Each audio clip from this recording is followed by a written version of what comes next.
மயிலம் தொகுதியில் வாக்குகளை கேட்டு வருகிறோம். செல்லுகிற இடங்கள் எல்லாம் மக்கள் மிகப்பெரிய வரவேற்பையும் வாழ்த்துக்களையும் தெரிவிக்கிறார்கள். குறிப்பாக மகளிர் திரண்டிருந்து தளபதியை வாழ்த்துகிறார்கள், அரசாங்கத்தை வாழ்த்துகிறார்கள். அதிகமான தமிழகத்திலேயே மிக அதிகமான வாக்கு வித்தியாசத்தில் மயிலம் தொகுதி வெற்றி பெறும் என்பது இன்றைக்கு காலையிலிருந்து செல்லுகிற இடங்கள் எல்லாம் பார்த்தபோது எனக்கு தெரிந்தது. அந்த அளவுக்கு மக்கள் ஆதரவு எல்லா இடங்களும் நீக்க மரம் நிரம்பி இருக்கிறது. பாண்டிச்சேரி எலெக்ஷன் முடிஞ்சது. ஆமா, நீங்க தொகுதி பொறுப்பாளரா இருந்தீங்க. ஆமா, நம்முடைய வெற்றி வாய்ப்பு ரொம்ப பிரகாசமா இருக்கு. 14 தொகுதியில நாங்க தான் ஜெயிப்போம். 14 தொகுதியில் நிக்கிறோம். 14 தொகுதியில நாங்க தான் ஜெயிப்போம்.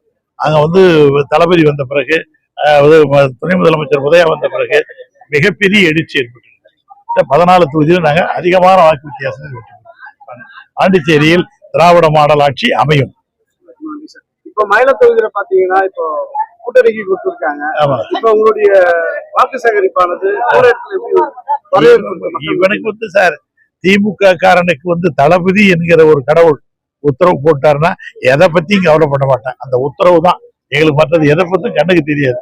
தளபதி மட்டும்தான் எங்களுக்கு கண்ணுக்கு தெரியும். அவர் என்ன உத்தரவு போடுறாரோ அந்த உத்தரவை நாங்க தலைமையில் ஏற்று நாங்க பண்ணுவோம். அதனால எங்களுக்கு கூட்டணி கொடுத்து, அதெல்லாம் கூட்டணி எங்க உறவு தானே, எங்களுக்கு உடன் பிறந்தவர்கள் தான். எங்களோடு நெருக்கமாக நாங்க அவங்களை அப்படிலாம் பார்க்கவே மாட்டோம். எங்களில் ஒருவராக நீங்க பாத்தீங்கன்னா எங்க ஆட்கள் பூரா எல்லாம் எப்படி வேலை செய்யறாங்கன்னு பாருங்க.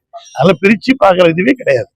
மிகப்பெரிய வித்தியாசத்தில், வாக்கு வித்தியாசத்தில் என்னுடைய அருமை சகோதரர் வெங்கடேசன் அவர்கள் மயிலம் தொகுதியில் வெற்றி பெறுவார்கள். தேர்தல் பரப்பில் தொடர்ச்சியா தனிநபர் தாக்குதலா இருக்கு. மக்கள் திட்டங்களை சொல்லாம தனிநபர் தாக்குதலோட பிரச்சாரம் அது மிகவும் கண்டிக்கத்தக்கது. அப்படிப்பட்டதெல்லாம் இருக்கு. ஒரு அரசியல் பக்குவம் இல்லை என்று தெரியுது. அரசியல் இன்னும் பக்குவப்படணும். அரசியல் அப்படிலாம் பேசவே கூடாது. அதெல்லாம் ரொம்ப கொடுமையானது. அந்த வார்த்தைகள்லாம் நாங்கெல்லாம் கொதிச்சு போயிட்டாங்க. எங்க தொண்டர்கள்லாம் கொதிச்சு போயிட்டாங்க. அவள நாங்கள் கட்டுப்படுத்திட்டு இருந்தோம். என்னாலே கட்டுப்படுத்த முடியல. நேற்று கூட ஊழியர் கூட்டத்தில் பேசும்போது என்னாலே கட்டுப்படுத்தி முடியல. ஆகவே அப்படிலாம் பேசக்கூடாது. அவங்களாம் அரசியல் பக்குவம் இல்லாமதான் காரணம். நாங்களாம் 50-60 ஆண்டுகளாக அந்த அரசியல் இருக்கோம். நாங்களாம் பக்குவப்பட்டவர்.